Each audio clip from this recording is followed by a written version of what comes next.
what's good? What's up? What it do?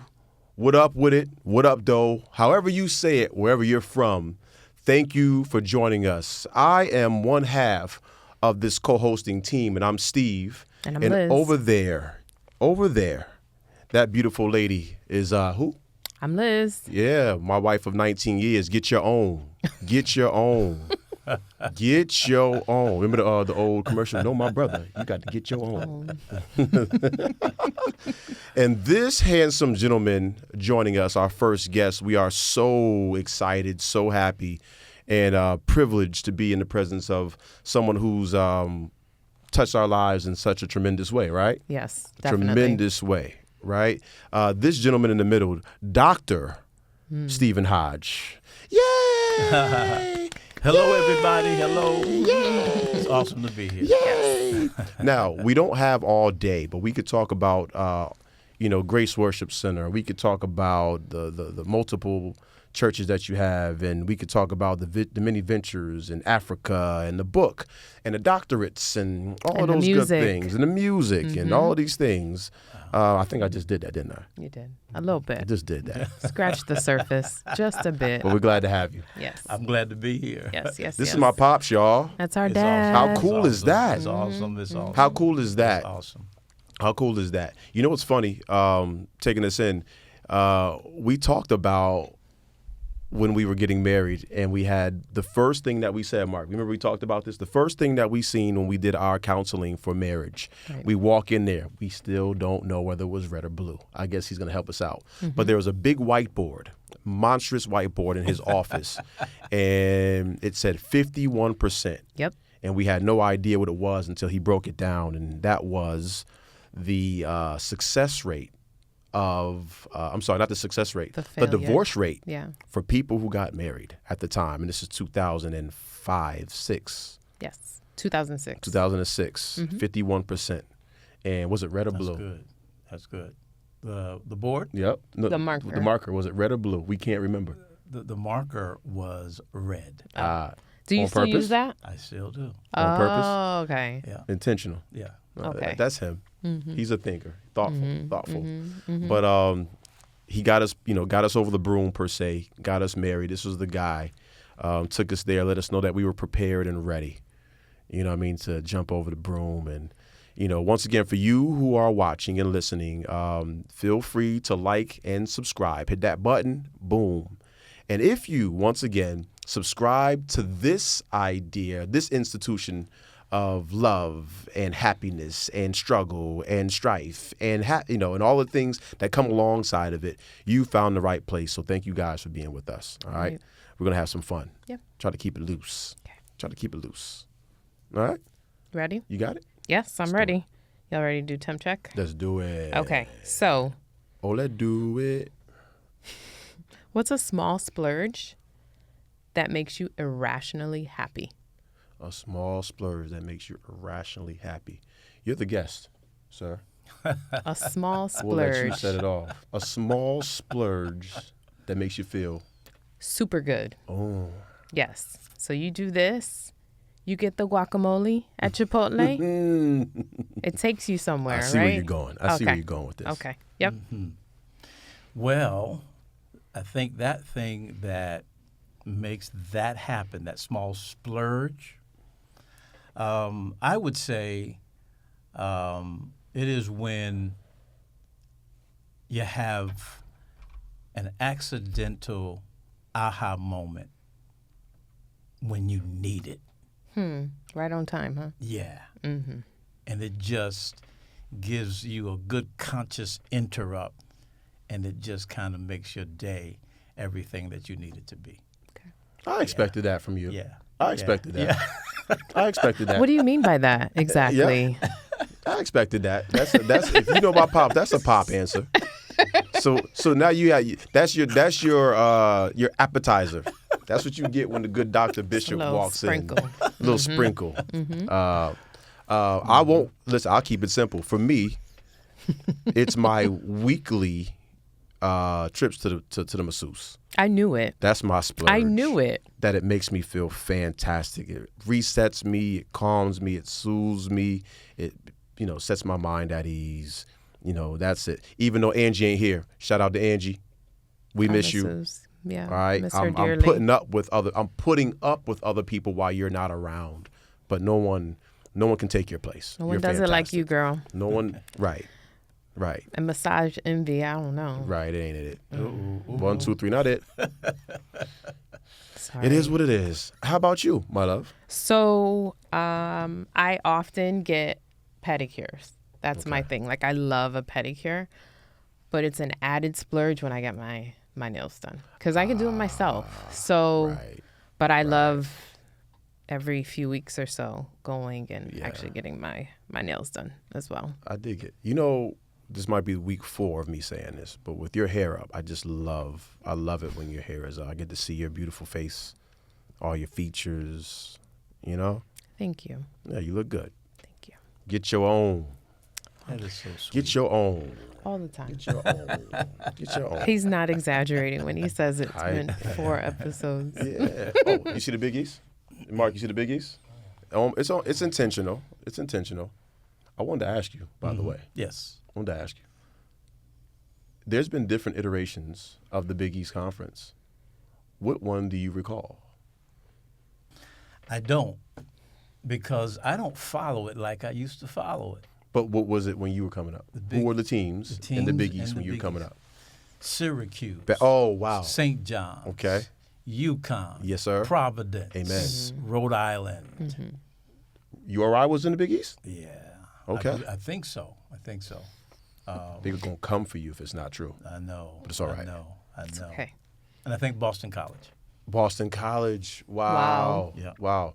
For me, Boston College, Mm-hmm. Syracuse, Yeah. Seton Hall, That's Villanova. I missed it. Seton Hall. Did I say UConn already? No. UConn, St. John's. Yeah. And then they added eventually Pittsburgh. Pitt. Yeah, Pitt came in, then West Virginia came in. And then after that, I kind of, it kind of changed I for a missed little Seton bit. Hall. You're right. Yeah. I missed Oh, Seton what are we Hall. doing? Georgetown. The Hoyas. Oh, my goodness. Yeah, how'd Georgetown. you forget Georgetown? The Hoyas. Right. The Hoyas. Crazy. Yeah. He had me watching Georgetown games just to connect sophomore year. Bubba Chuck. Allen Iverson. My goodness. Yeah, I remember that whole starting 5. Allen Iverson, Yaya Ja, Boubacar R, Othello Harrington, Allen Iverson, nerding Victor out Page. again, y'all. I think Victor Page took it Nerding too. out. Sorry. So shout out to the Big East. Big East. All right, to the Big East. All right. So on to our next segment. We like to do a segment just to let you guys know that we don't live under a rock, even though we truly do. Everybody lives in their bubble. But we do follow along with what's going on in the world, while we are taking care of our kids and paying bills and doing all of those things in our bubble. We call it Shooting It Straight. All right? Shooting It Straight.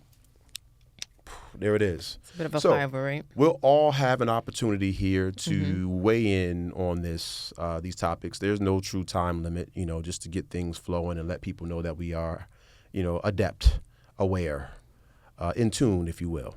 Okay? So, right into politics. Oh. The Canadian Prime Minister has retorted to our government, offering a 25% tariff from beautiful Canada. Yes. I recognize immediately that this means war. And although we see war as what it is on TV, violent, two people line up, like a kickoff in football, and there's blood everywhere, release the archers and stuff like that. But there are other ways of war. And it alerted me that this is a critical time that we're living in. And also, I think 25%, I did the math on that, for different things. And one specifically came to my attention was people who sell cars. Do the MSRP? Yes. Used to sell cars. Suggested. The MSRP, what does that stand for? Manufactured suggested retail price. Imagine, I don't know, a $30,000 car, which is probably in range for middle-class Americans, right? And now take that and multiply it times 25%. Not only is that probably not doable for the average American, but it also makes it tougher for the dealership to move cars, which is already tough as is with Carvanas and all these other ways of moving vehicles, right? And then I think about the people who work there. You know, if there's no money coming in, we got to do what we got to do. Layoffs come. And then I thought about how many dealerships are there in the country that might be affected by this. So you do the dealerships, you do the vehicles, you do the families being affected, then you also do the workers. And I was like, wow, this is real. This is very real. And that's only cars, you know? So I thought it was pretty interesting. So lay that same like algorithm across different arenas, and then it touches home. It knocks right on your door. I guess I would challenge that a little bit though,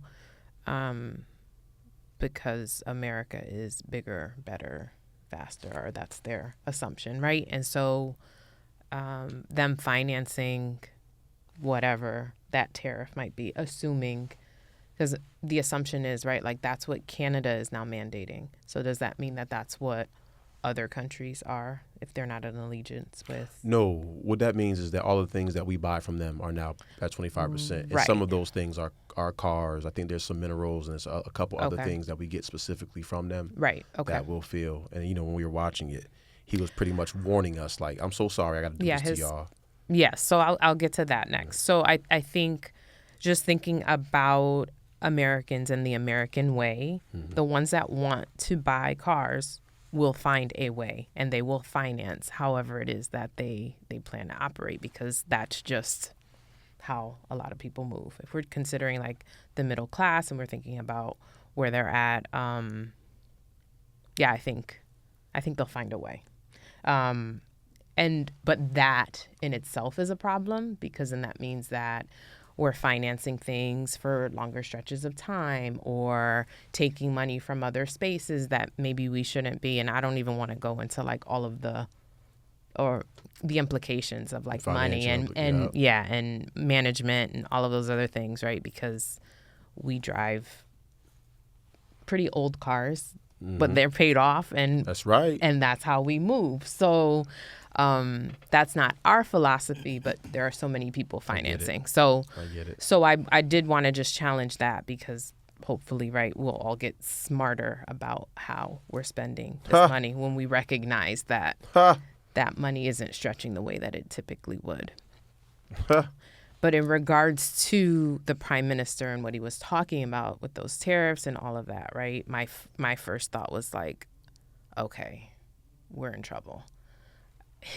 He smiled and was slapping us in our faces. I felt levels of cringe that I have never felt as I'm sitting watching this person speak. And he was just so clear, like concise. I was like, oh no, I don't need to sift through any of this. He is not happy. He is not happy. And then when he went into one particular American, I want to talk to one particular American, and then referred to him as Donald. And that's I what went, his mama named him. So I mean, absolutely, right? But it was like so, to me, it was so poignant, because it was like, I want to talk to you. Straight shooting. And so it's like, wow, to me, America is just not positioned in a way that feels so superior anymore. I mean, the leaders may feel like they are superior, but all of these other people are now looking at us like, you're fools. not us. I think the leadership. I think that they're looking at leadership. The leadership. I'm pretty certain that the people of other countries recognize that this is. They feel sorry for us. Yep. They feel sorry for us. And anyway, this is not a political podcast, but his posture was really telling. And the woman, like, behind she him, was his aunt. she was like, "Say it." Yeah. She was Flavor Flav. She just kept, She's Flavor Flav. I was like, wait. Hype man. Get him. Definitely. Get him. Definitely. It was like rap concert. Yeah. What say you? What say you, sir? Well, the perspective that I have is interesting, because when you see that, I think what's happening is we're awakening. When I say we, the leadership is awakening a lot of sleeping giants that's out here. And I think what's happening is the people of the nations are going to be victimized because the battle is at the top. Right. And what's going to happen and what's happening is the effect and impact is on its citizens. Always, right? And my perspective with this, even with the tariffs, that is in, and I don't want to go too deep with this, but that is in alignment with what's going to come about in terms of this whole one world system, that's coming.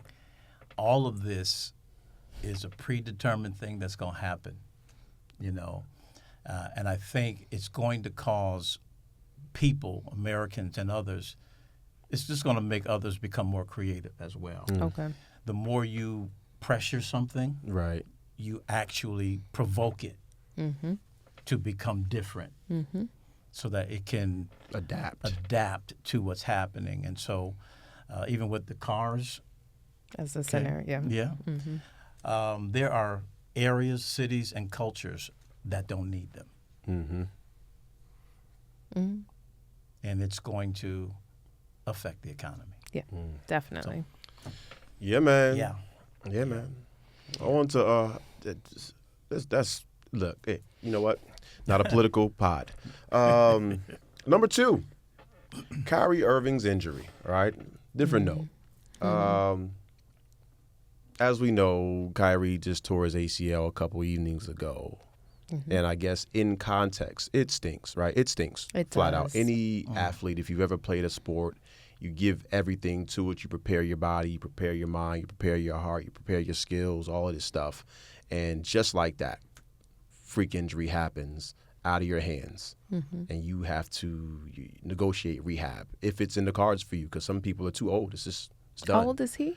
I think early Ish? 30s. Yeah. Early 30s. Oh, But okay. it's no joke, and it's a serious injury. Those take about 6 to 7 months to get back to full strength, Okay. and not to mention getting your swag back, getting your feel for the game back, getting your mind around. I was gonna say, not trusting hurting your- yeah, that takes That's a a big whole nother That's a big deal. yeah. But for me, I know it sounds a bit odd, but I think no one's speaking to this. Leadership as a coach is very unique, right? And I guess leadership in any scenario, any walk of what you're doing is tough, arduous, difficult, strenuous, whatever you want to use. But an NBA coach has a franchise counting on them. But what you can't do as a coach is most of the time you don't get the players. That's not your job. That's the GM's job. Most of the time you don't call those things. You have to coach what they provide, right? And they generally don't fire players. That's not how contracts work. So if something goes wrong, they troubleshoot and eventually they fire a coach. I've heard many a times that a coach is hired to eventually be fired. No matter how good you are. But in this capacity, in this situation, it's Jason Kidd there. And I wanted to be the first, if to speak to the professionalism, it speaks to who he is as a leader, a point guard first and foremost. Very good point guard who doesn't get his just due. He's probably one of the top 5 point guards of all time, right? Okay. But here he is as a coach for an organization that has, great leadership with Mark Cuban, even though he's handed over the reins. They made the context is that they got rid of their once-in-a-generation player. And then they follow it up by bringing in a player that people don't necessarily like. And he is a top 75 player, which stinks to hear people talk about him in that light. But here these fans are, waiting to see what happens. Then they announced 2 days ago that they're increasing ticket prices by 8%. Right? They lose, their basketball deity, so to speak. They then lose their second guy, right? And then you raise ticket prices. And although we're talking about Kyrie and although we're talking about all these different things, my mind went to Jason Kidd. This man has kept his mouth shut. He hasn't said anything against the organization. Mm-hmm. He has only got there and postured, if you want to call it, but he just talks about what we need to do. We need to do this because he recognizes that the season doesn't end tomorrow. We've got 30 games. Mm-hmm. And whether these guys are healthy or not, I got to put something on the floor. I don't know if he's dating or he's in a relationship, but he's got to go home and dump these things. Hey, I went to work today and my best player is no longer here. They traded away our best player. Hey, they're doing this and our general manager's getting death threats. Hey, I got to, balance this lineup that I've got. And I don't know who's going to play the 3 and the 4, and then I'm waiting for 2 guys to get healthy. Hey, do I look like a sucker because I'm not saying something? Should I be fighting? Should I be putting my foot down? I thought it was interesting. So I just want to applaud Jason Kidd in the Kyrie, Irving injury piece and all of the stuff that's happened. I just wanted to applaud him. Okay. I feel for the fans. I feel for the fans because they've had to endure losing their franchise player. They had to then hear about the increase in the ticket prices. Mm-hmm. And right after that, almost immediately after that, their now franchise player goes out for the season. Mm. Yes. What do you say to a fan? How do you keep them coming to the games? How do you keep them cheering for the team? Mm-hmm. How do you do it? Mm-hmm. Morale. How do you what I feel for the fans because they're in all of this. They're the ones who keep everybody paid. Right. Yep. Good point, Dad. Right. Keep them paid. So what do you do for the fans? What could you do? Can you say, I'm sorry? Is that enough? Who can you bring in? Can you bring someone in? I believe they have someone. Right? It's all, I believe that there's someone that could potentially quiet the crowd. Mark Cuban. Find a way to get Mark Cuban in front of a microphone or something that the fans could see. Okay. They're going to be upset. But if anybody's charismatic enough as a leader, I think maybe he should be, hey, Mark, we know you sold your piece. We know you're not in this capacity, but we're in a bad way. Is there anything you'd be willing to do? If you'd be willing to do it, because he might be like, nah, y'all messed up this one. Y'all got to eat this one. This is on you. It's going to take someone with power, someone with charisma. Yep.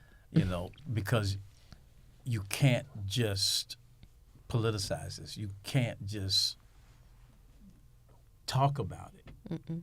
What's your plan? Right. What's your plan? Right. Give us a plan, and perhaps we'll follow it. Perhaps. So, right.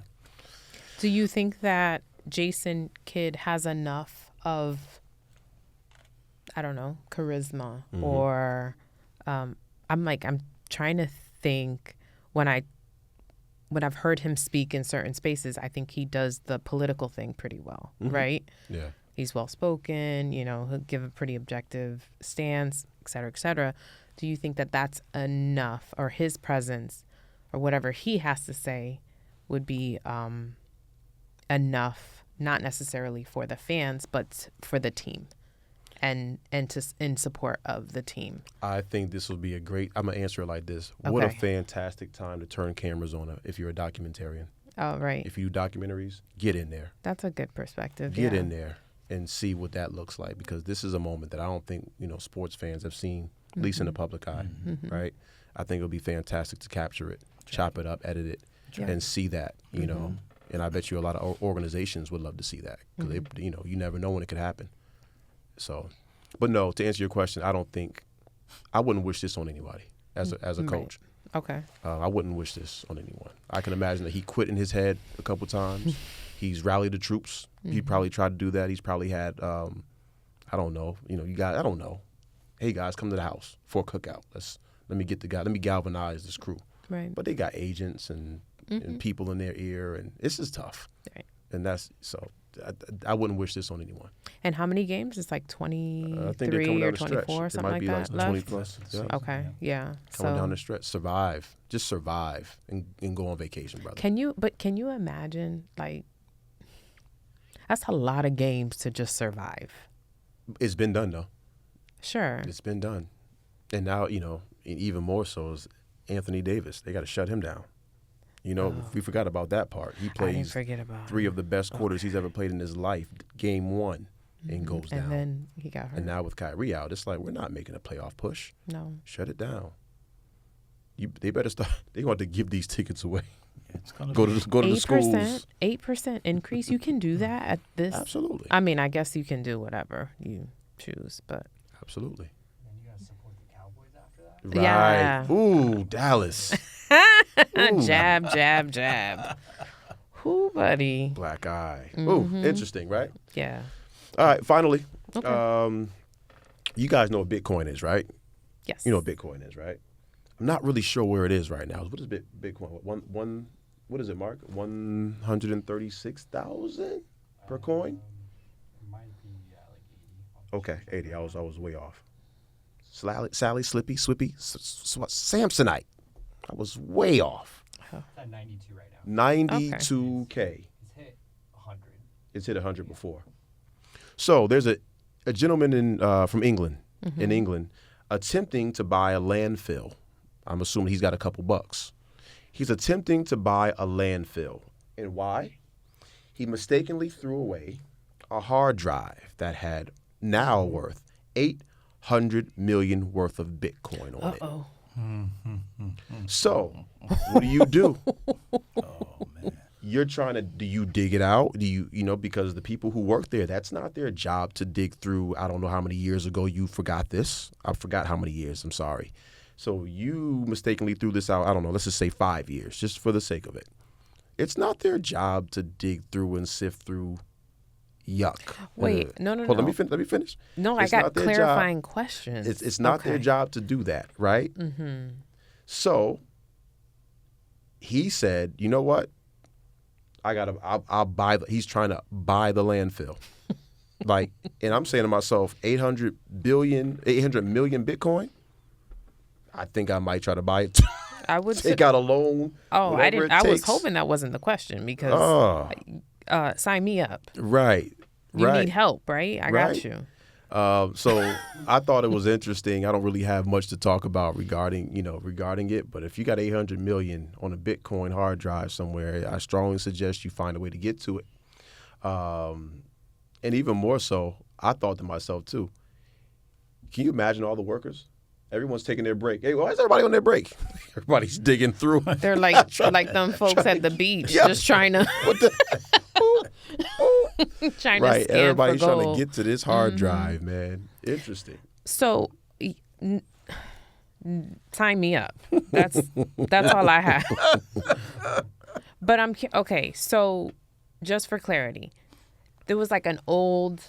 It's an old hard drive. Mistakenly threw it away. And there's no other way to connect or trace. Now there is, but I guess when he did it, he just didn't believe. I bet he didn't believe that Bitcoin would be what it was. I bet you at the time it was whatever. Because remember, they opened up. I think it was a couple dollars when they opened up.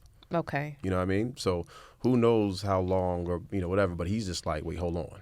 But I guess his password and all of that stuff is there. Now, everyone else at this point probably has it written down somewhere. It's in a laptop. Right. It's in your phone. It's other Right. places that you can, access this Bitcoin. But for this gentleman, it's in that hard drive, in that landfill.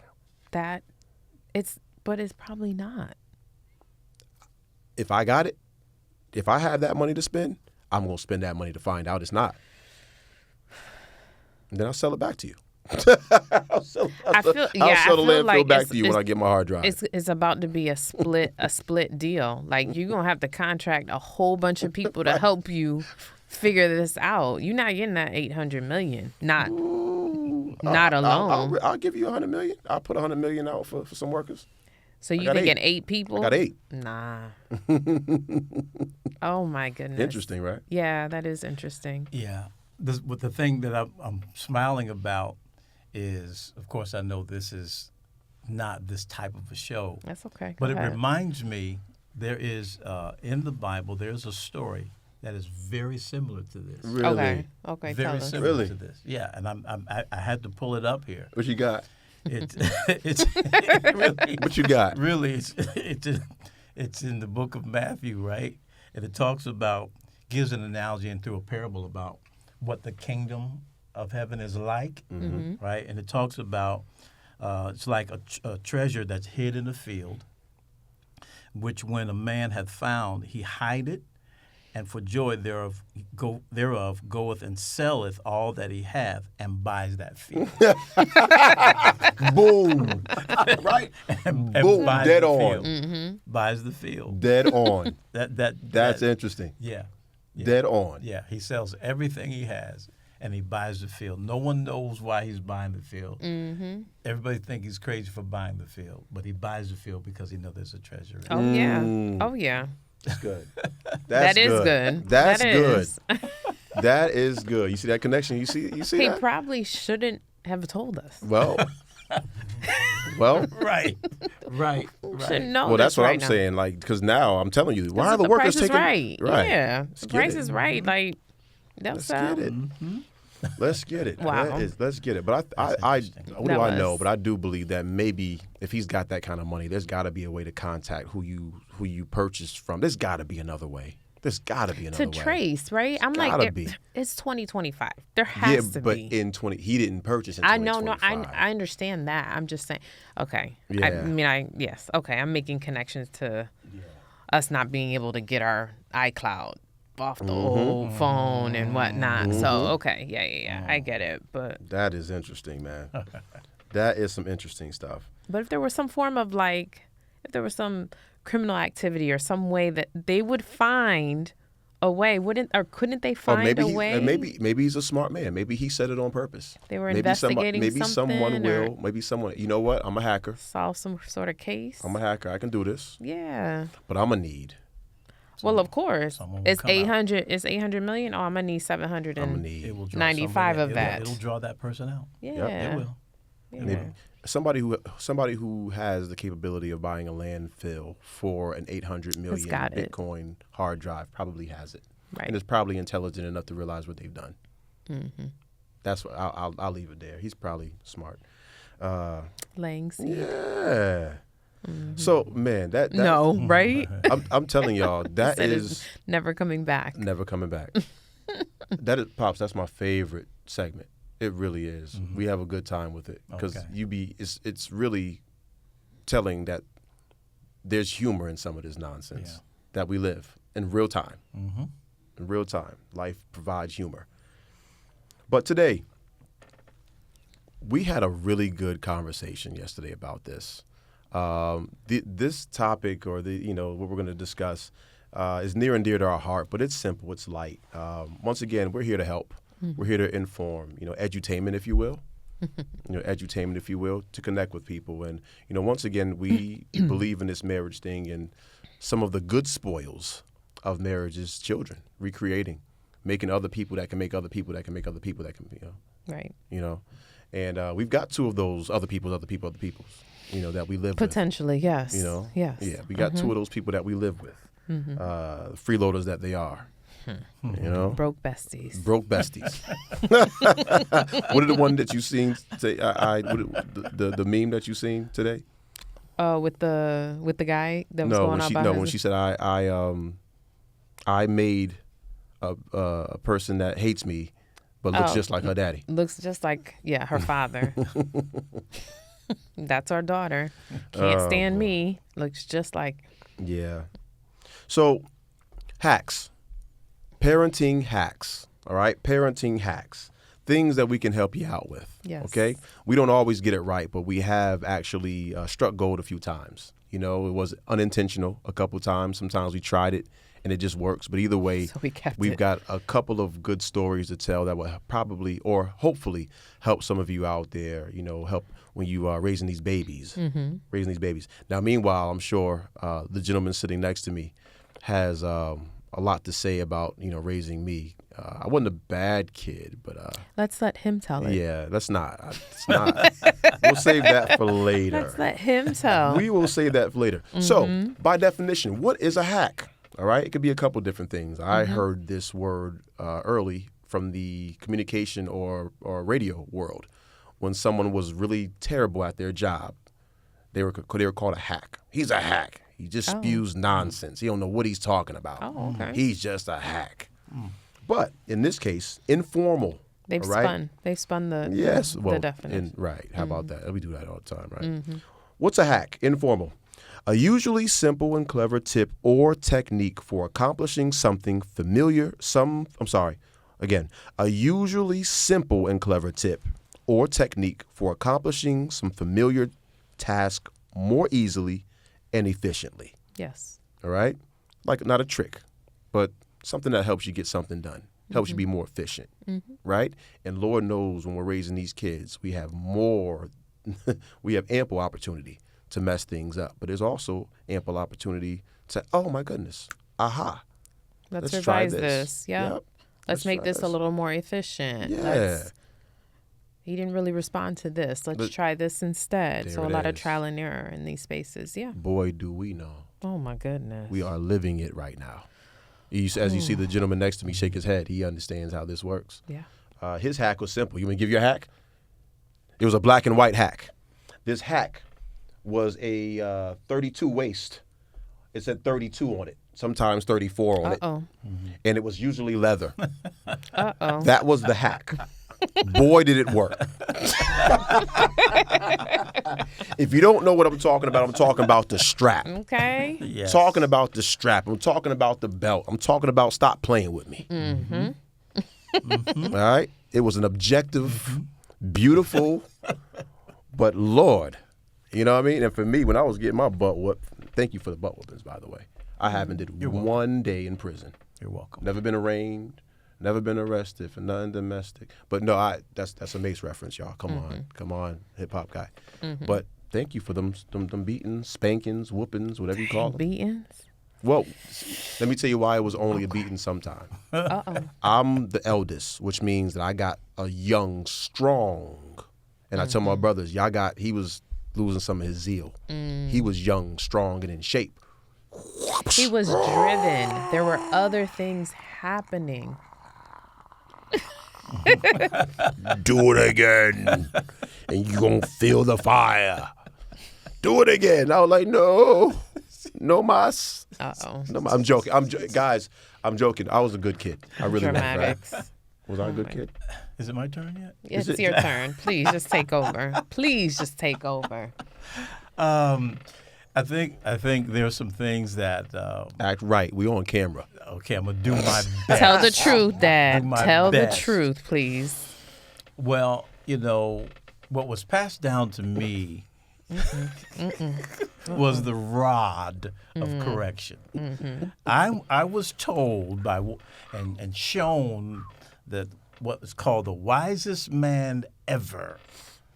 He said that foolishness is bound in the heart of a child, and the rod of correction will drive it far from him. Yes, Lord. So if you want to see wisdom in your children, there is a rod of Beat correction. their tails. Got it. But here's the thing, because I want to be clear about this. Yeah, corporal punishment was something that we engaged. We engaged in. I'm sorry. Right. Right. Public apology? My goodness. But here's the thing. What it did in the early days for this young man, Stephen, because the truth of the matter is because there's love that you have for your children, and when you do the best you can based upon what has been revealed to you at that time. That's good. Okay, you do the best you can with that. So when my daughter said trial and error, there's a lot of Timex going on until you get the pendulum to keep moving. Right. Okay, but the thing that we knew that was home base was the discipline.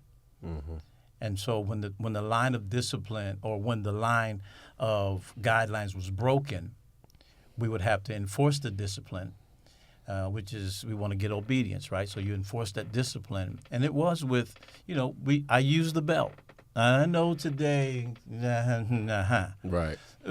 In the 80s. Right. 70s. In the 90s. But here's the thing. The thing that was so cool about it for that time was when I had to use it or when Mom had to use it, it created a healthy fear called respect. And so for me, of course, I had one real funny incident with your host here, Stephen.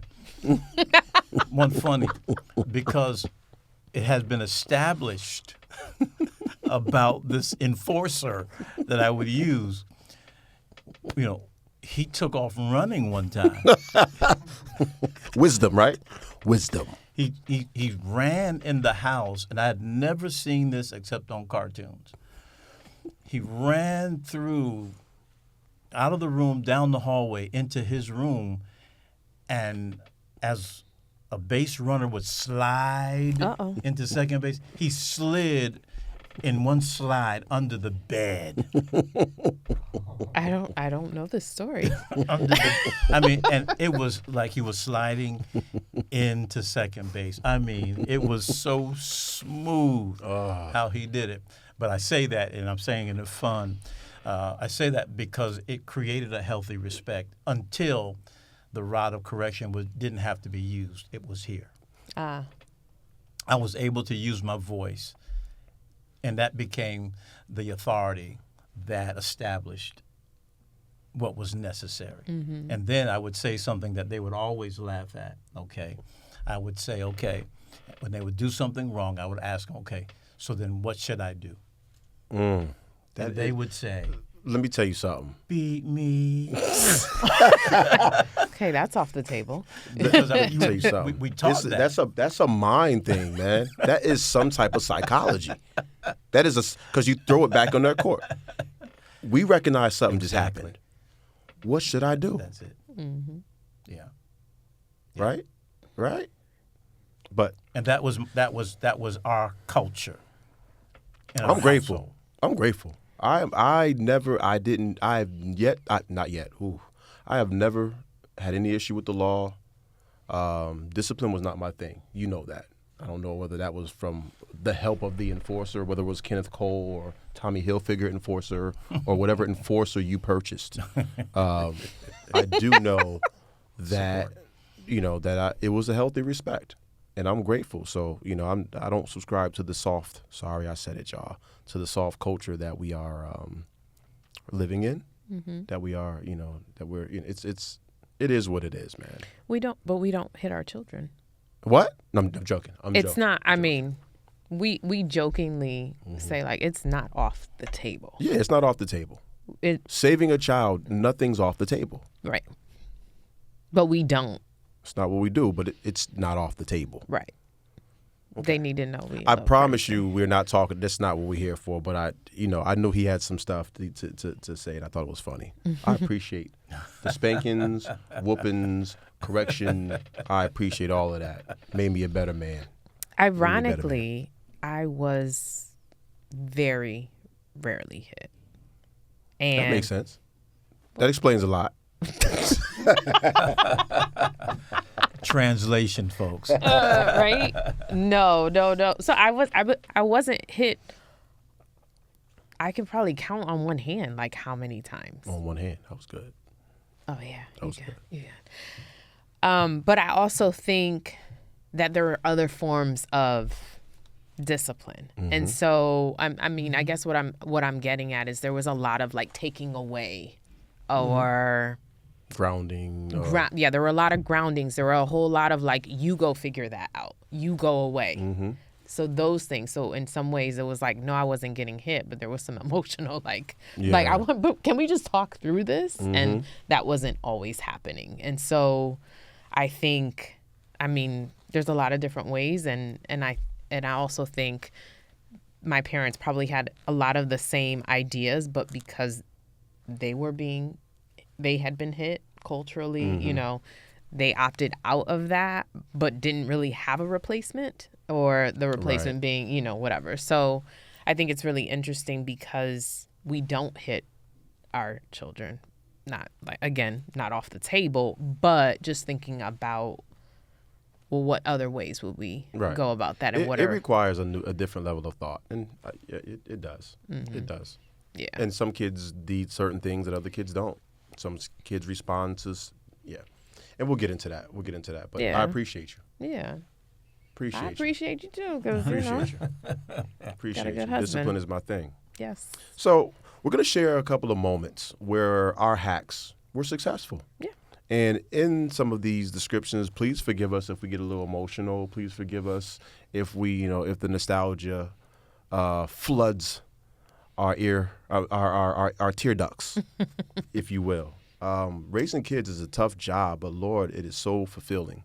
I say if you, I'm not saying this because my pops is here, but I'm a man of faith. And one of the things that I believe is if you want to, I know it's the craziest thing to say, Mark, if you want to empathize with God, do more. You want to empathize with God? Get married. You want to empathize with God? Open a business. You want to empathize with God? Become a father, become a parent. You know what I mean? And all these things will help you empathize with the Creator because, my goodness, you'll understand why He do what He do sometimes. Would you like to share first, or would you like me to share a moment first? You can go first. Yeah. Okay. Go for it. So, one of the moments that captures, I think, encapsulates what we're talking about. We're talking about hacks. We're hoping we can help here. Yeah. We've got 2 kids. A lot of these are from when they were younger, but they really have stained my brain. I'm going. This might be tough for her, all right. But my son Lincoln, early, didn't eat much, and as you can see, her face, is definitely a big deal for her. So Lincoln didn't eat much, and when I say didn't eat much, I mean anything that was white. We're talking French fries, we're talking toast, we're talking bagels, we're talking pizza, and that was pretty much his dietary lexicon, if you will, right? His menu wasn't that diverse. No. But we knew that this wasn't going to be enough. Not at home. Not at home, right. Not at home. We can talk, right? Mm-hmm. But we knew that this wasn't enough. A growing child needs, to have their veggies, and they need to have their fruits, and they need to have more, more of an array of food than just carbohydrates. Who can live with no protein and all that? And, of course, this beautiful lady here who is mom, what mom doesn't feel for her child not eating, and this really struck her. But for a moment, Lincoln wasn't eating. Remember that? When Lincoln wasn't eating nothing? I remember. So we had to make arrangements and adjustments every time we went somewhere, from restaurants to home to someone else's house. It was a task. Mm-hmm. It was definitely tedious for us stepping out or even being home with the boy. But she came up with this smoothie and this idea for the smoothie, and it was a soy milk. It was an almond milk. So he was over a year at this time, and so I knew he needed over a year of him not eating. No, he was over a year old. Okay. Yeah, he was over a year old, and so I knew, okay, we kind of have an idea of, we have an idea of what he's allergic to and what he's not. Mm-hmm. Kind of, sort of, because like I said, he wasn't really trying a whole lot. But he had recognized pretty early on that he wasn't really interested in anything but broccoli, wasn't really interested in anything but strawberries, to hold and to actually eat. And so I had to get really creative and just do the protein supplements, veggie supplements. Was it a whey protein? I think I had some whey protein. It was protein. I was... I don't want to say all that, but it is. Yeah. Listen, we don't get it all right, but the boy wasn't eating. We had to try something. But we were mixing, doing different concoctions and adding different fruits, different vegetables, and he would have smoothies as a supplement. Mm-hmm. Because if not, he would just eat French fries and waffles, or wouldn't eat at all. Or he would not eat. Strong-willed, man. Finicky, and I Oh, and pizza. He loved right. pizza. Still does. Still loves pizza. Yep. Yeah. Finicky eater. So for you guys out there listening, I'm finicky. I still am. My pops knows that. Finicky eater, but he was, times 10, and she was over it. And she would. I mean, there was times where you were emotional about this I'd thing. cry. My baby won't eat. My baby just won't eat. And eventually, he affectionately called it cheche. Cheche, like leche. Right, which is a derivative from leche because you called it leche. He couldn't say it, so he called it cheche. Have cheche. Got Have cheche, mama. And we would take this thing everywhere. She would make it, blend it. In a big old canister, and we would take it with us. And so he'd eat whatever we were eating, and then he'd have his smoothie. Yep. And Almond milk base, fresh fruits. Sometimes frozen. Sometimes frozen. A little bit of whey protein. A little bit. A little mix of the veggie powder that you would put in there. Yep. Shake that thing up. Yeah, I could put some like carrots. You could put like sweeter vegetables in there and kind of mix them in just enough. But for the most part, yeah, it was just fruits and always a banana. Right, because it kept it thick. thick. And sweet. And sweet. So he would have that, and we watched his numbers jump. Like with he was a little dude, man. He was small. Way behind in the growth curve.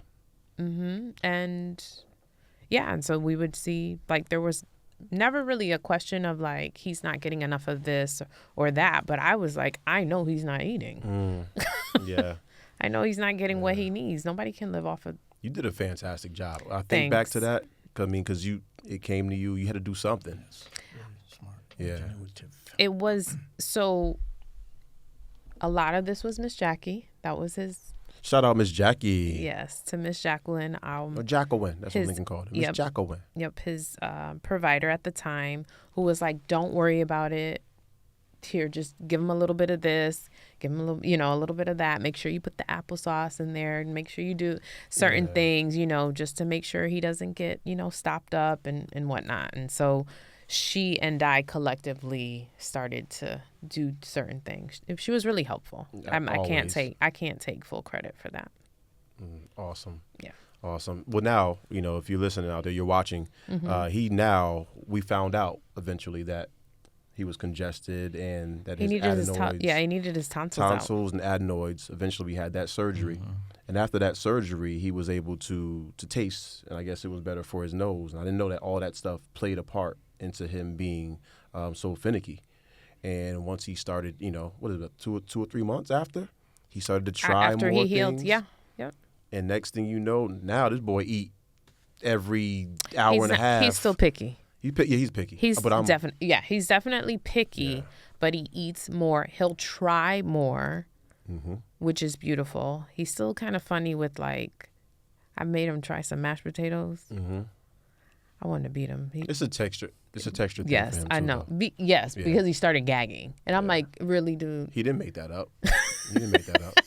You're not a mashed potatoes guy? He made that up. I wish I knew what I was missing out on. Oh my goodness. I don't love mashed potatoes, but I'm like, I just want you to try these things. And so I know some people will probably say something like, have him cooking with you. We've tried certain things. Link like what he like. Yes. And I have to empathize with him because my pops is here, as you know. There was a moment where it was Kraft macaroni and cheese, and that was it. Yeah. So babysitter, Pop would bring me, and she would, Aunt Fanny, God bless Aunt Fanny, don't worry about it.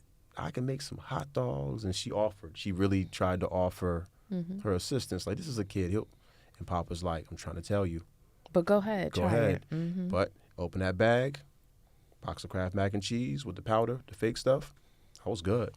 So did this like burden you that he only ate certain things the way that he's described it as a burden for me?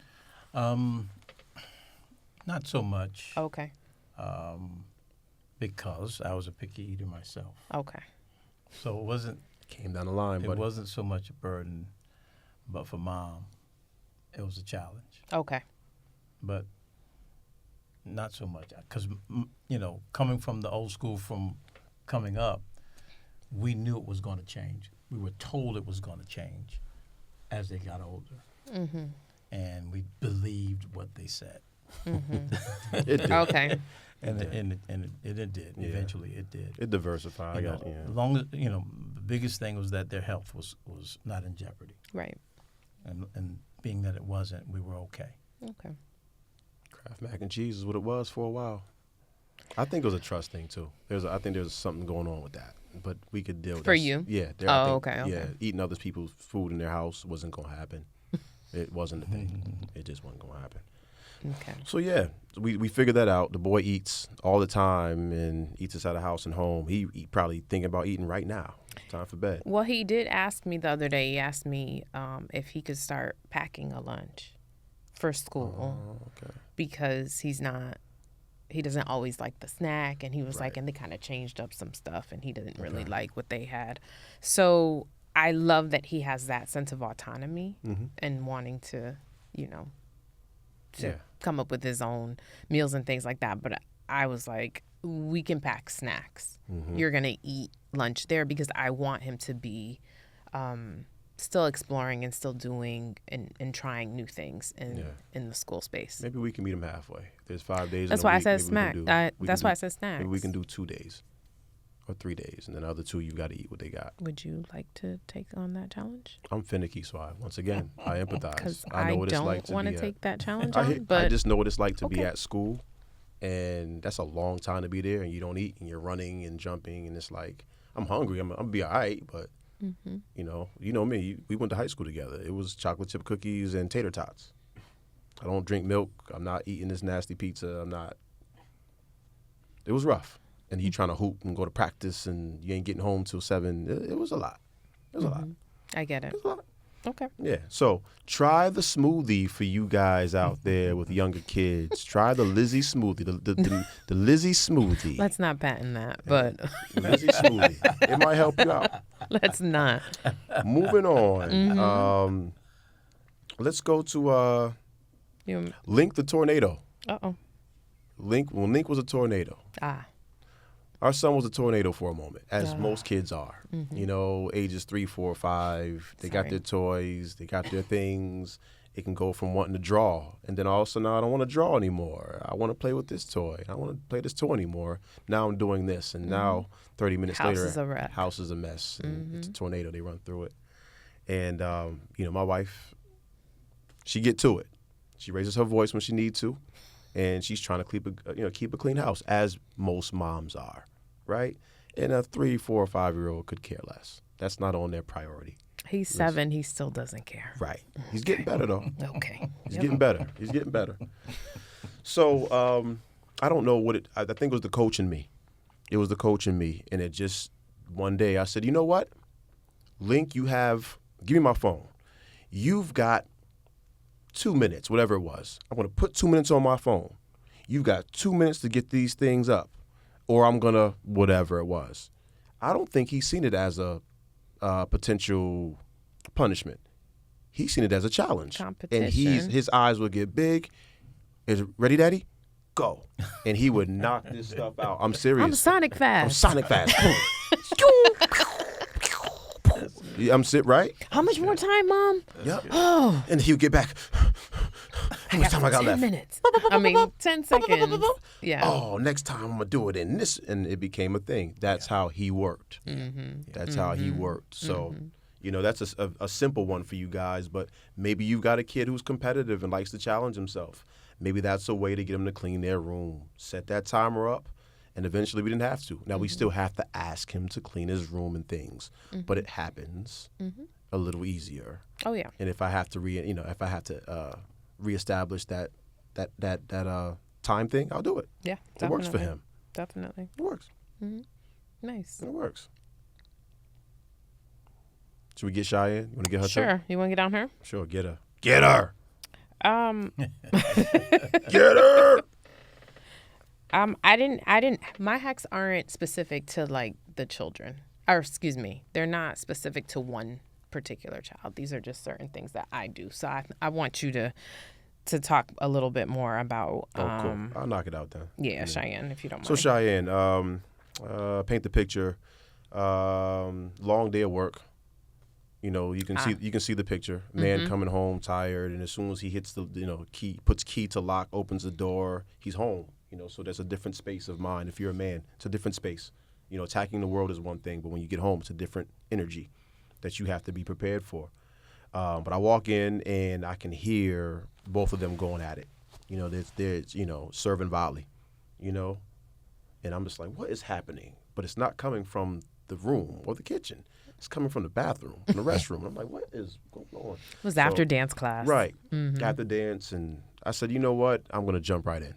I'm not even going to play this game. I'm not going to, what do I smell for food? And then I said, you know what? Walked in, and as I got closer, I can kind of disseminate what was happening now. So what was happening? Paint the picture. Showering. She's showering, right? And we're trying to get a 7-year-old, 8-year-old.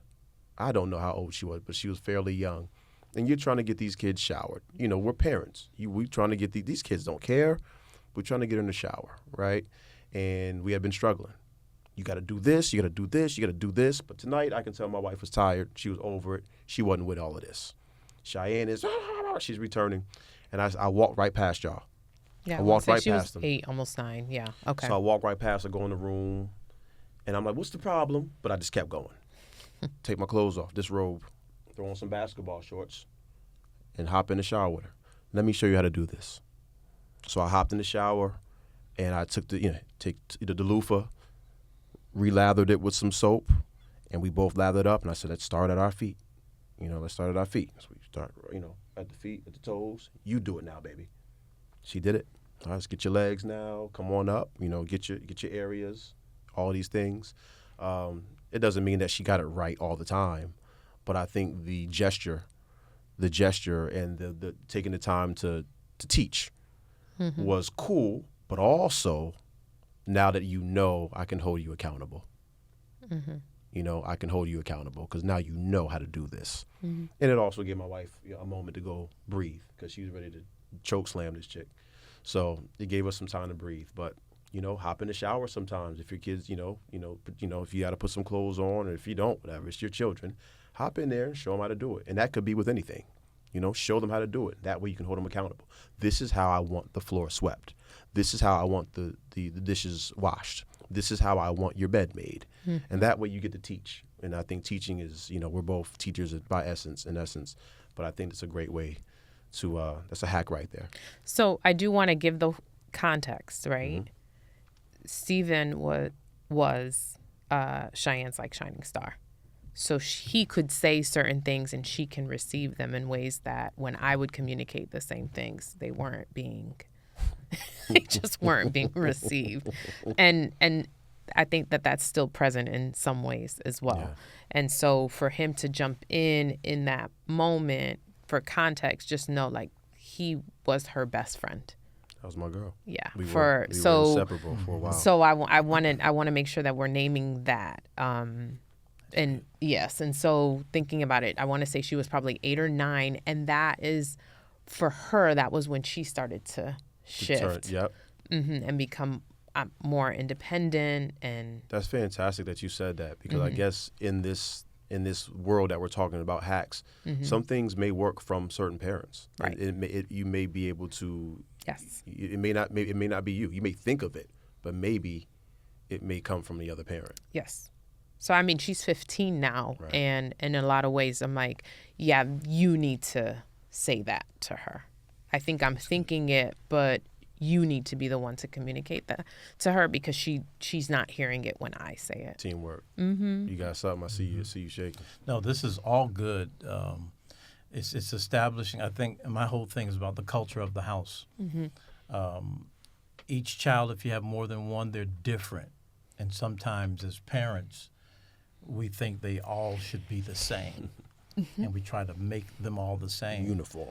But I think it's so cool, the dynamic that happens between parents. In our household coming up, I was the enforcer in the house. Mom was the person that kind of reasoned and talked about things and helped to get things done.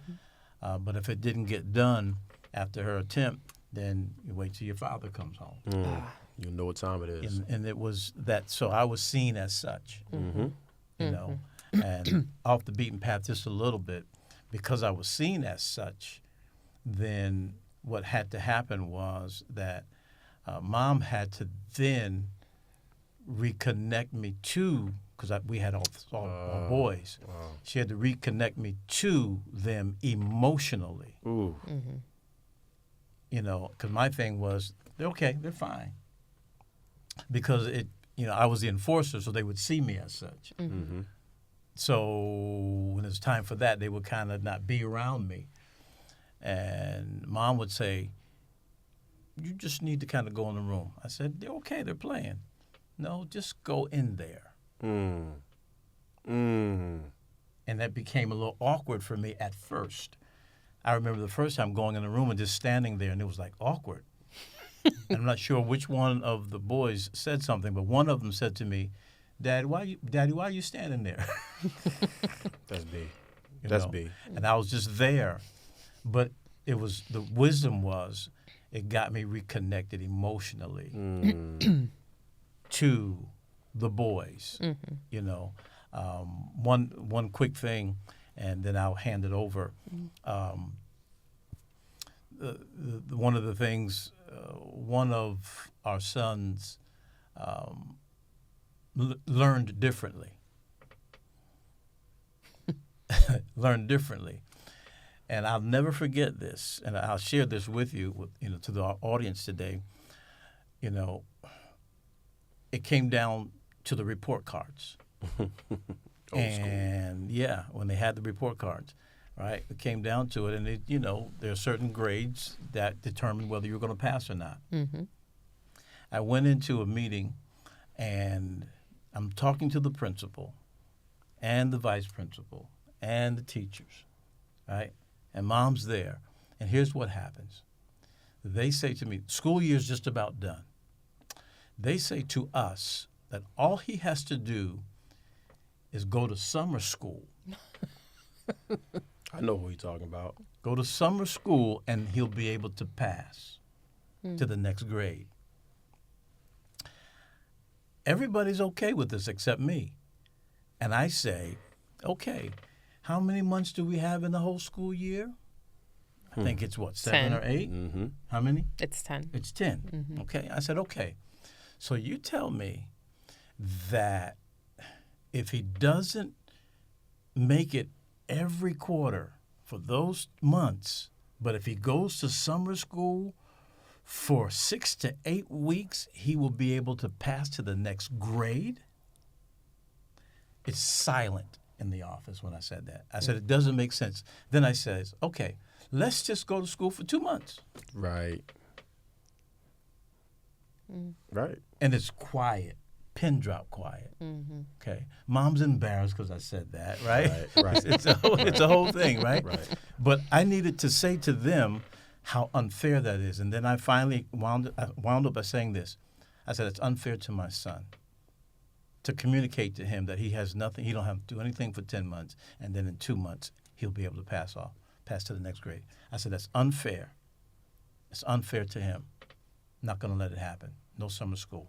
We'll repeat it. Oh. And in the process, and we did, and in the process, we learned that he learns differently. So we had to adjust to his creative process. Straight up and down. To train him and to teach him, to get into him those same vegetables. I'm using another whole thing. No, Yeah. it works. Same vegetables, that he needs, Mm-hmm. so he can do what he needs to do in life. So as I'm hearing the dynamics here in this generation and how that you're raising our grandkids, it's amazing to me because you know that who does what, what roles you play in that, what things need to be said, what things need to be demonstrated. I've always believed. Why tell your children to clean their room if you've never shown them how to? Right. You And I heard that pass the before, baton right? over. Right. Yeah. That's good stuff, man. That's really good stuff. I mean, what can you say? What can you really?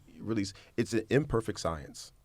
right? And there's no book ever written on how parenting for dummies, Listen, right?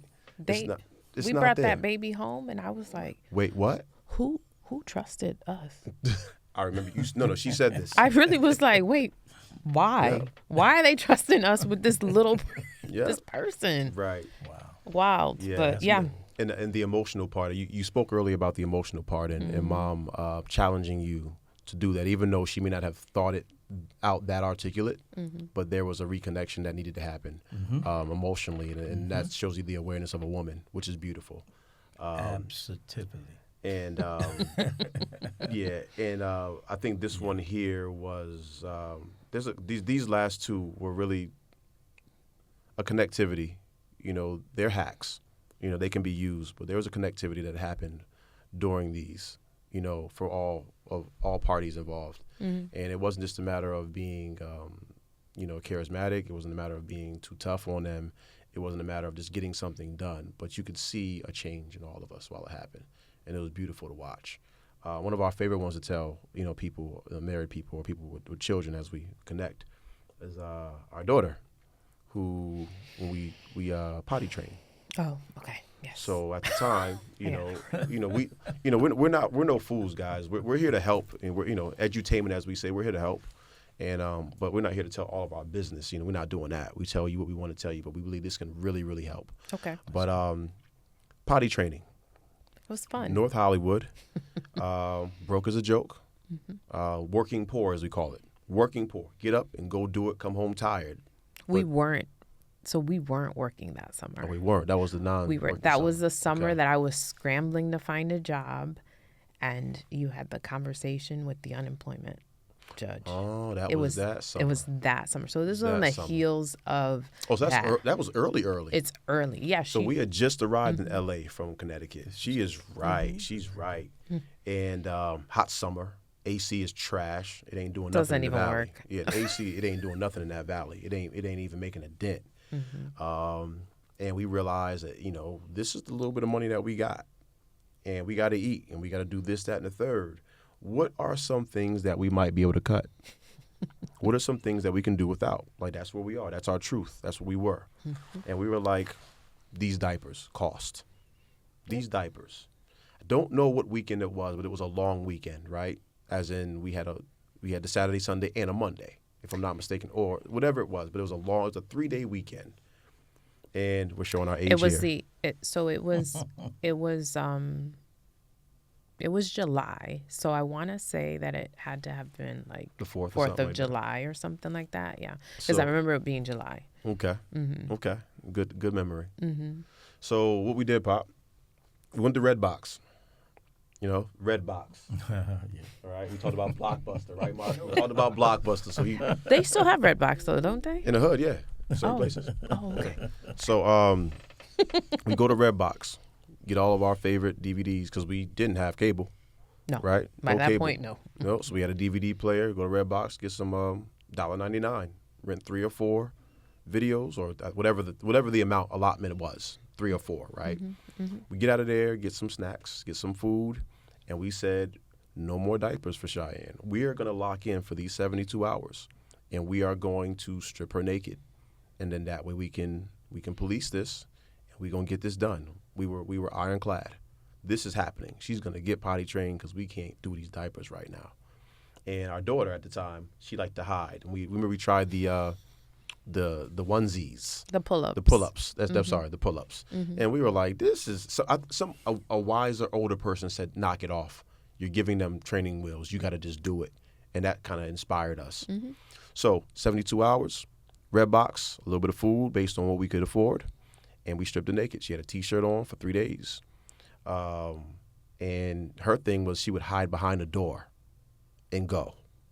But she couldn't do that now, Mark. She couldn't do this, Pop. She couldn't do it. Lizzie and I are here. We stuck to it and watching these movies. And, all right, bathroom time now. Every hour on the hour. Let's go. I don't have to go. Let's go. And then by day 2, maybe, I believe it broke. And she got up off the couch I went to and the bathroom. went to the restroom. And that was that. Wow. And that was that. It took a day and a half for Took a us day and to a half. potty train that little girl. Wow. Now the converse, but girl, remember we talked about, you said kids are different. They learn different. They respond different. And Different the gender. converse with Lincoln was he wasn't having that. Lincoln wasn't having that. So we put the potty chart together. So for him, he needed to be incentivized. So we had a potty chart. And on this potty chart was the days of the week, right? And then we had stars, the little stickers that we got. And every time that he would go, we had a schedule on it. And every It time was that almost he like would a go, path, and then here was the reward. Yep. And so He wanted I forgot. it was a transformer of some sort. But that was the end goal, to get this transformer. Link wanted this transformer. We said, hey, when we get you through this potty chart, you gonna get your. He was down with it. So I think for number 1 or P, he would get this or like 1 star. Poop, 2, and picture all 3 of us as a family. Me, all 4 of us, but me, Link, Shy. In the you know what I mean? In the bathroom every time he went. All of us. You know what I mean? Oh, that's gross. That's nasty. No, this is family. This is development. This is why you stand over, sound crazy, but this is why you stand over caskets and you cry. It's not because of the person gone. It's the things that they're taking with them. It's the memories. It's all of these things. That they were a part of. They're a part of, that you experience together. It's a union. It's a family. We'll die for each other. We'll go to war for each other. Sometimes it's good. Sometimes it's bad. And right now, we're in this bathroom.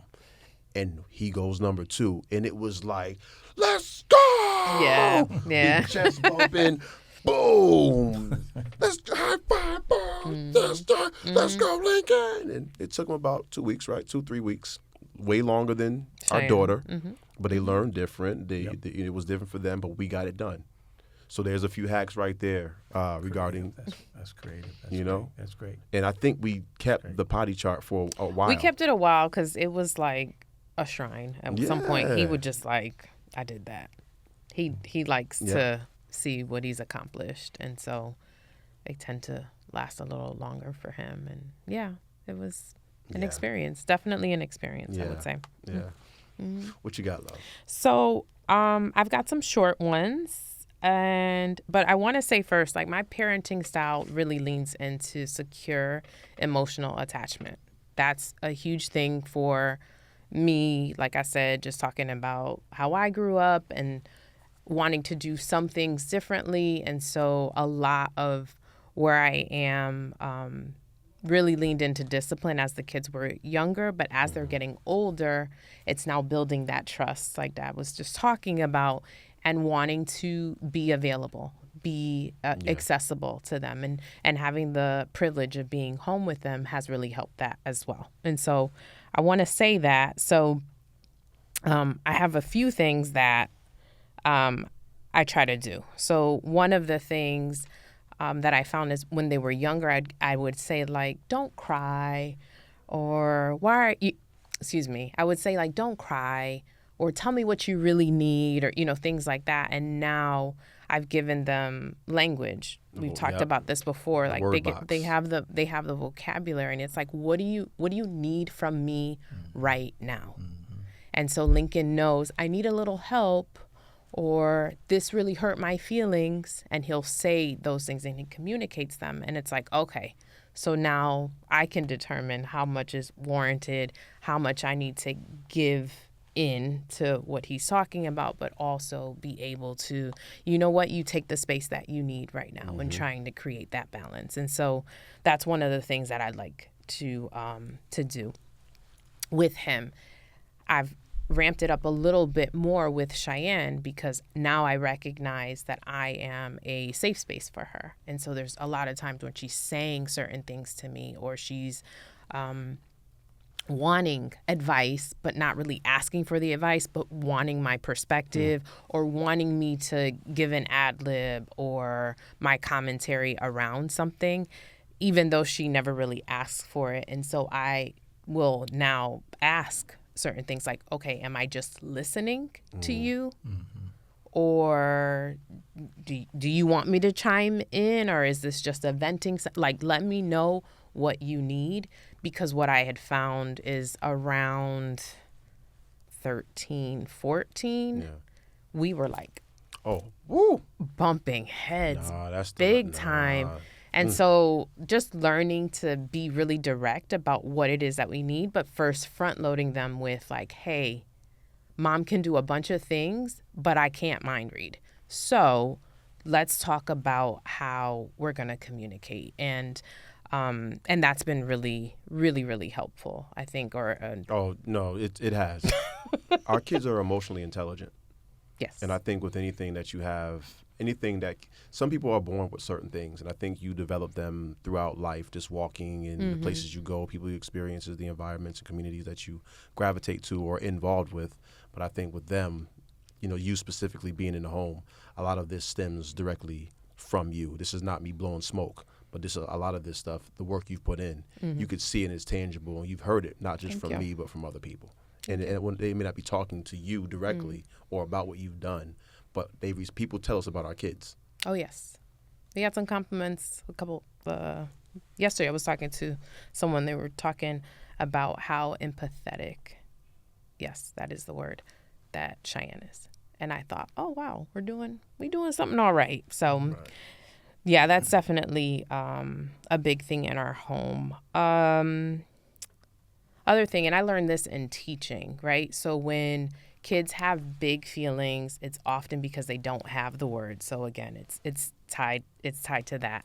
Lincoln used to have these really big tantrums when he couldn't communicate certain things. And if you know anything about his learning or his brain, it's a bit more advanced. Yeah. So not being able to communicate certain things that feel a little more leveled. Yeah. Yes. So he would have these really big tantrums, and I learned to get small, get quiet, get close. And those are things that I learned to do that I think helped him, because he's so like tactile. He loves touch. He needs that. And so he would have these tantrums, and I think he would be waiting for me to be like, be quiet, or sit down, or, doing certain things like that. And I had to learn to go, no.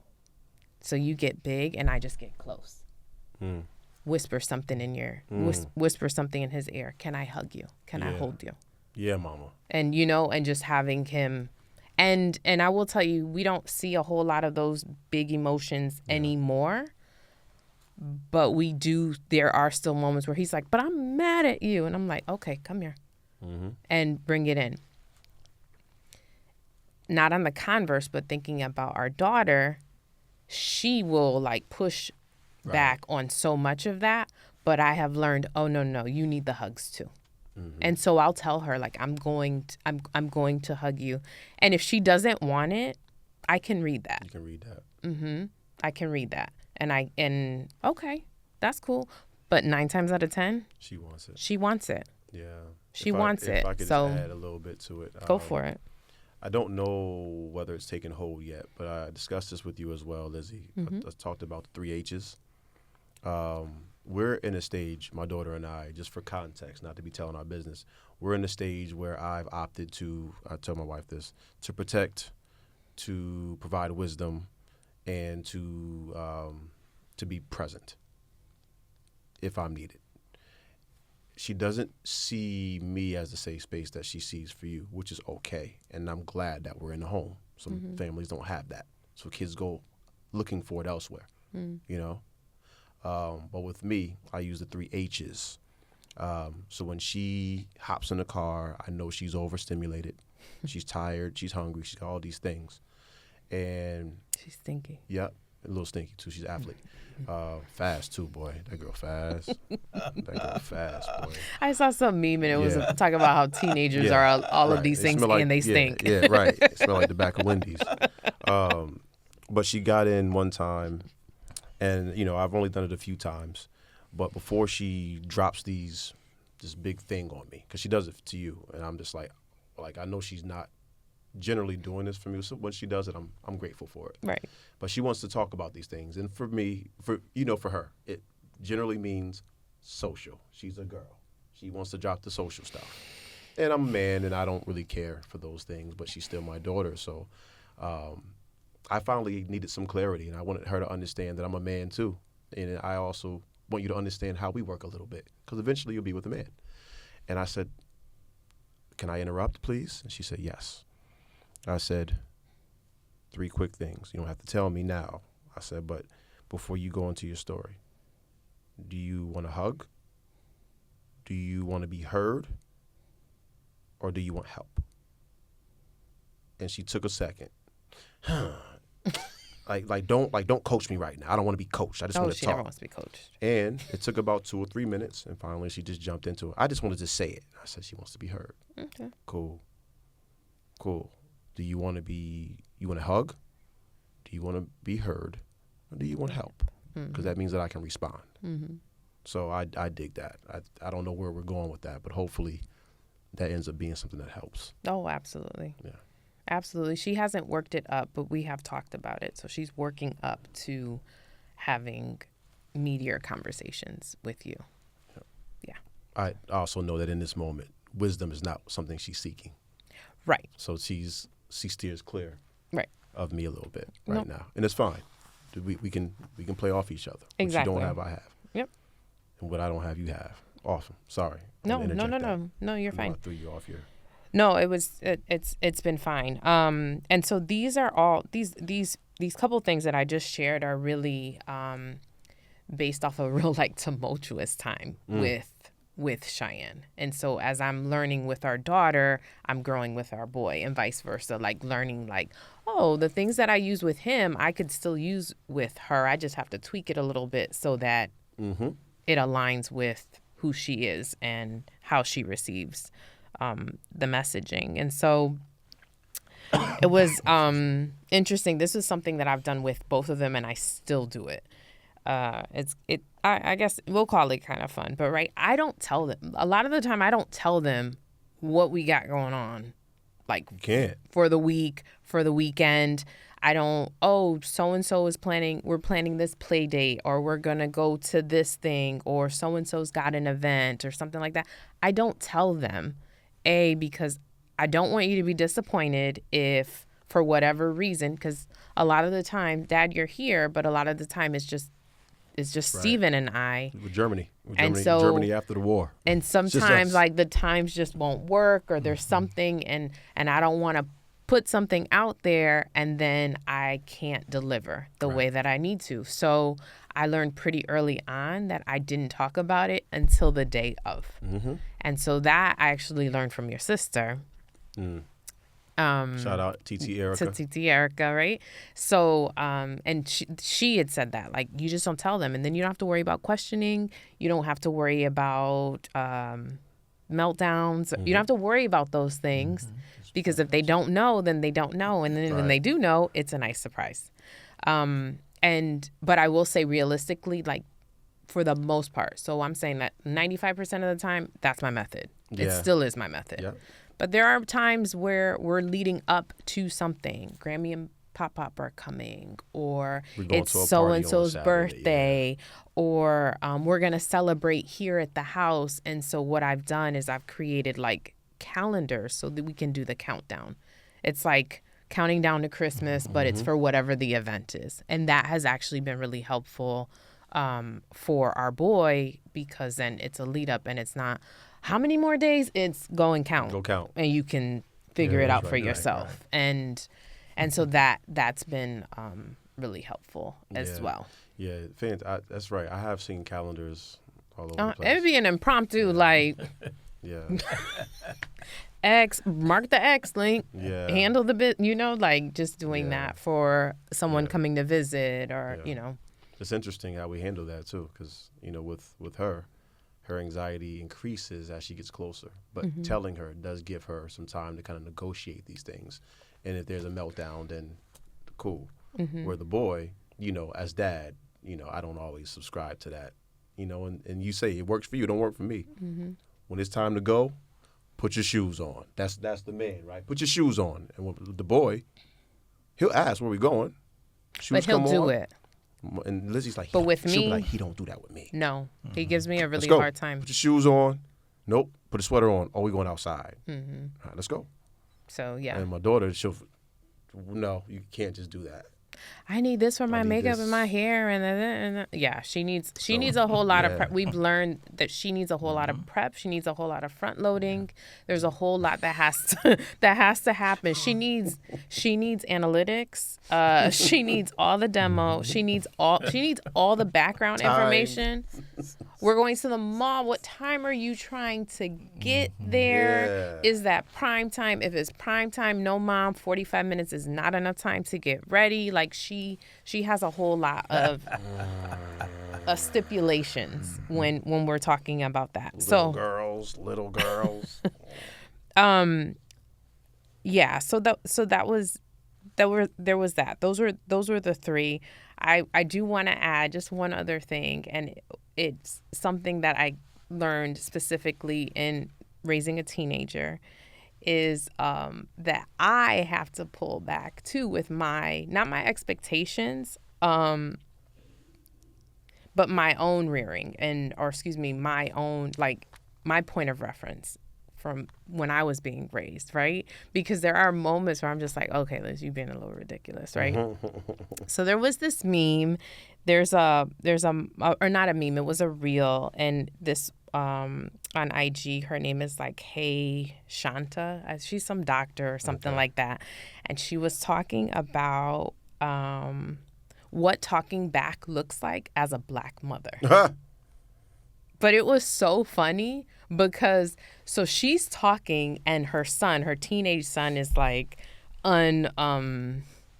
he's getting rid of the dish. He's putting the dishes away from the dishwasher. And so he's just kind of doing the job, and she's talking to him, but she was like, "No, see that's talking back." And he's like, "I'm not even saying anything." So he looked at her, that's talking back. And so then he put something in the on the shelf, and it fell, and she was like, "That's talking back. See, you're moving too fast." And she kept like pointing these things out, and I was like, I do that. Wow. I do that. I do, I do that. And so it's really, I'm naming that because when I'm thinking about my teenager, I'm like, how I say that I lean to secure emotional attachment, and then I don't allow her to feel Space. or to demonstrate some of those feelings, because I translate it as my own stuff. And that, that stems back to whatever it is. So I don't want to get like super deep in that, but I think it's really interesting, and I have to be able to like laugh at myself, because she'll be like, "I didn't say that. No, you said that. I didn't say that." I'm like, "Well, your face said." Right. And she did say to me too one time, "Didn't you say you weren't a mind reader?"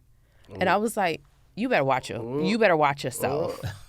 You but it was like, you go back, I sit back and I think about that, and I'm like, I did say that. So yeah. And I'll say it again. I'm grateful that you're in the home, and I'm grateful that we're a team. Because the truth is, me and Pops mentioned this the other night.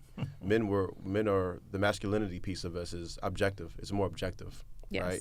It doesn't allow for a lot of gray areas, right? And in Pop's case, he was lucky enough not to have any girls, right? But also, I tell my daughter sometimes, I'm grateful that your mom is here, because if she wasn't here the way she is, you'd be subjected to, you'd be dealing with a lot more black and white, and we'd probably miss each other, and it would probably damage our relationship. So it just goes to show what you can get from having two people and the two minds, the two hearts in the same home under the umbrella of team and family and all of that. But last but not least, my wife mentioned when we were talking yesterday about the show, and she said, "You forgot about the King's Creed, right? Or the King or Queen's Creed that we have." I wrote this 2 years ago. 7th grade for Ooh, her. So wow. 2 years ago. And lay the context for it, what she was going through at the time. Middle school is fun. Woo! We could write a book about middle school. Insert sarcasm here, right? So middle school was really challenging for her socially. She was trying to find her way, she transitioned from one school to another, and so trying to like fit in to a space where it wasn't I don't say it wasn't working out, but she had so much other things going on that she was really having a hard time. Yes. Finding, to say the least. To say the least. And so we ended up, Stephen had a head-to-head with her and a heart-to-heart and realized, like, we've got to do something that builds you up, that feels a little bit different, a little more sophisticated from what you used to do with her, that chant that you used to do. I'm going to have a good day. I'm going to have a great day. I'm going to have a good day. I'm going to have a great day. Good day, great day, great day. And that was our thing. Every morning. That was our thing. Every morning they would do that. And sometimes they'd call me. So I'd be on my way to work and they'd call me and they would sing it. This is Cheyenne and Stephen. And so that's how I learned about it, right? And so in that time, it waned like certain practices do, right? And so then he had a heart-to-heart with her, but it was tough, to say the least. And so he was like, I want to put something in place for you. I can't make you believe this, but we can practice it so that you're practicing it. And then you said your thing about like, I told her that I wasn't going to yell anymore. I said, I can't have you, you're becoming a young woman. I can't have you accustomed to having a man yell at you anytime things don't go right. And I'm like, that's not a good habit. I am still responsible for the discipline, as is your mom. I'm also responsible for protecting you. Right now, I'm going to take a step back, and I'm not going to be yelling at you. It's going to be a little more direct, a little more black and white. You won't like me all the time, and I have to live with that. It's going to hurt because her and I were tight. I remember that conversation. Her and I were really tight, and I had to come to grips with the fact that the relationship was developing, not changing, just developing. And that's when I put into play, we call it the King's Creed, Queens. or the King and Queen's Creed. And they say it every morning. Cheyenne doesn't say it as much as she used to, but she knows it. I am a king. I honor God. I am strong in spirit. I protect my heart. I build my mind. I respect my body. I offer my gifts. And to this day, Lincoln, he says it every morning. We don't have to prompt him anymore anyway, right? And we don't have to prompt him. He just, no. even though he speaks, I'm a king, blah, blah, blah, blah. Slow down. Yeah. It means nothing if But we she don't knows understand it. And the whole idea and the premise behind it is to have her say these things. You know, I am a queen. I honor God. I am strong in spirit. I protect my heart. I build my mind. I respect my body. I offer my gifts. And to say that, to throw it out in the ethos, you know, to hear her say it, have it bounce off the wall and off the window in the car. You know what I mean? Even if she's not believing it in the moment, getting ready to get out of, you know, to go into school, she's saying it. And it's in there, you know, and that was very important. So those are a few hacks, if you want to call them hacks. I think it was chock full of information, chock full of wisdom. We probably laughed and had some humor with it, but we are aware that there are parents out there just like us that recognize that we're not always going to get it right, but we'll die trying to do our best. And it's worth it. It grows them and it grows us. And sometimes I think about it like, you know, me disciplining Cheyenne and Lincoln is actually disciplining my grandkids. Yes. Because they'll take some of that stuff and they'll... Legacy. Yeah. Yeah, and it doesn't always come through with just money and food and recipes and, you know what I mean? Property comes through other things that matter as well, you know? Emotional property? No? Is that what it is? It's a thing. Yeah. Okay. It's a thing. Yeah. That was really, really good. That was really, really good. Nice. Good stuff. I thought we'd have been more emotional, but we were able to get through it. Because thank God some of this stuff is over. We ain't out of the woods yet. No. But thank God some of this stuff is over. We've pivoted in some areas. Yeah. And so we turned the corner in some areas too. Definitely. Yeah, we're in the eye of the storm in some regards. Recollect? Yeah. So we'll get you back in here, Dad. Sorry. Okay, no, it's good.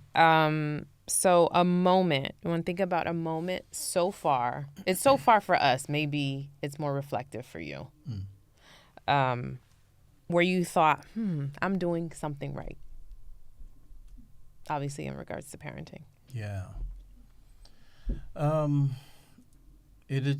For me, it is more reflective in the sense that, you know, when you are principally driven, you know, driven by principles, core values, it's almost like when you give a child food, and they don't like it, and they spit it out, or they wait until you're not looking to spit it out, or give it to the dog or whatever. Right.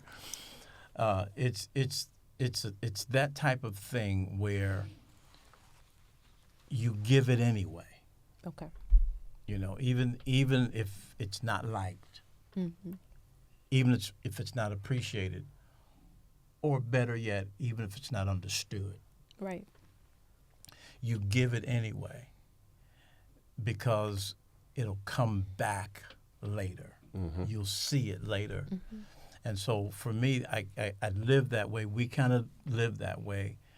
Me and Mom kind of, you know, approached it that way. And so for me,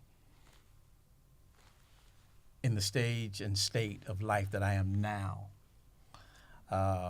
it is so rewarding to see the results of.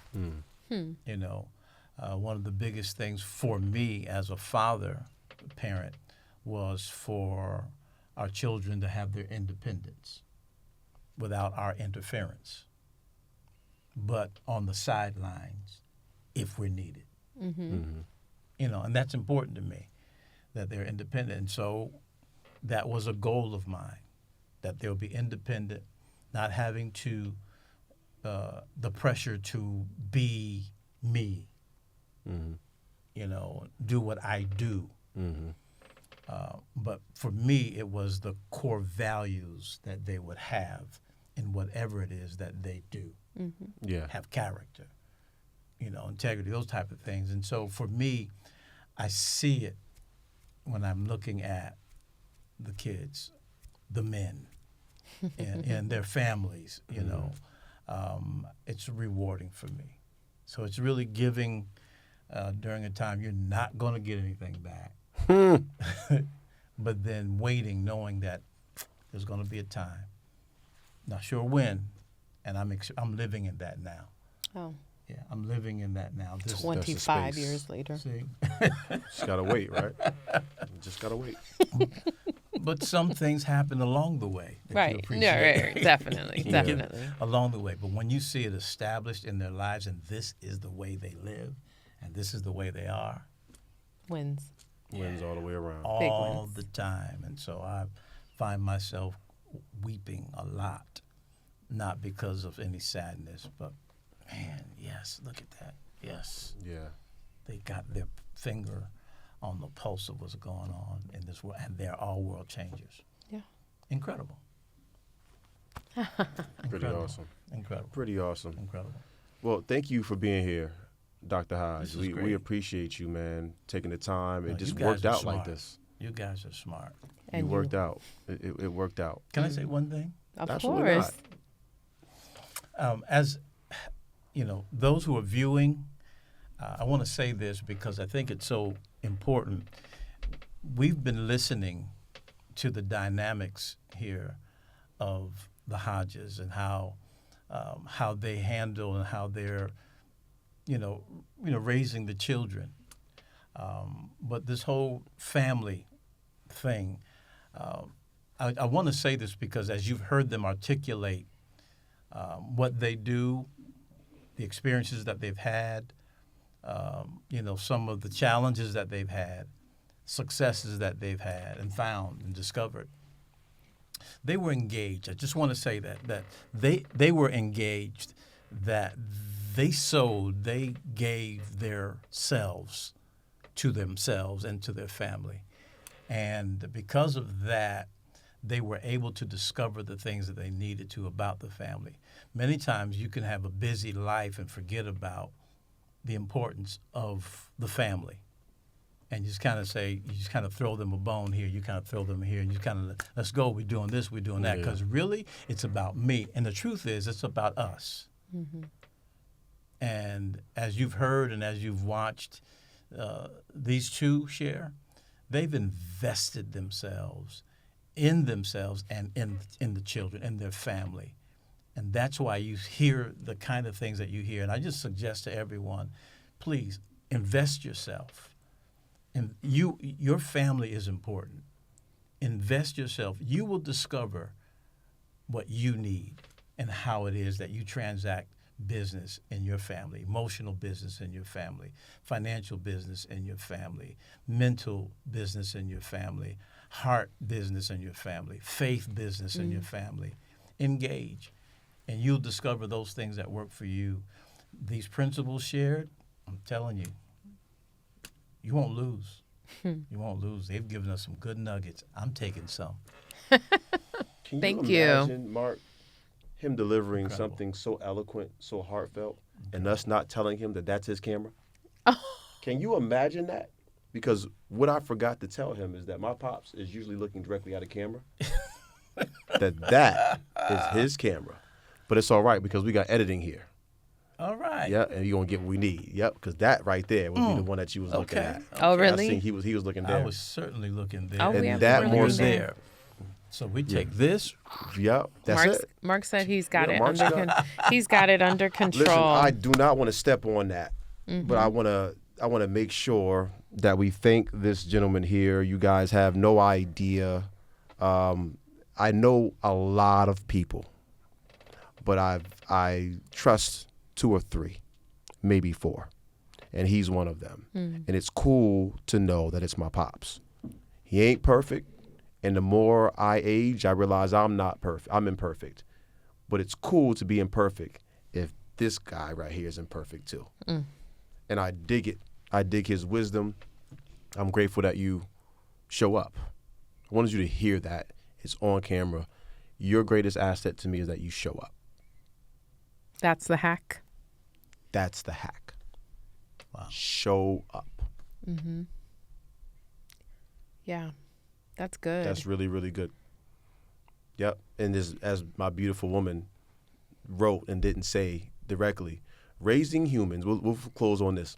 Raising humans is probably the most thought-provoking and educational experience we will ever take part in. Show up. Yep. That's good. Good stuff. Thank you once again. This has been Marriage for Grown Folks. Check in with us. Hit the like button. Subscribe. Check us out on Instagram, Marriage for Grown Folks. Drop us a note. Drop us a comment.